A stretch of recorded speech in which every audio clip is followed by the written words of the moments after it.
At sa buong mundo, ito ang balita.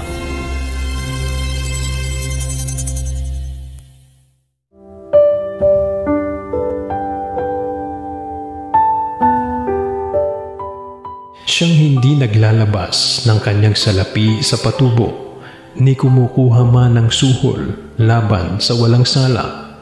Siyang gumagawa ng mga bagay na ito ay hindi makikilos kailanman.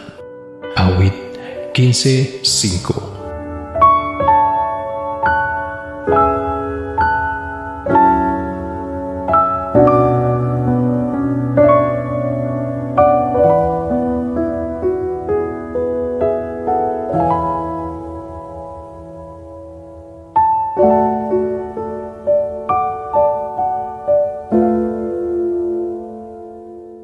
Sa ngalan ni Kuya Daniel Razon, ako si Victor Posare at dito sa UNTV, Diyos ang aming sandigan, serbisyo publiko ang aming pinahahalagahan. Magandang tanghali.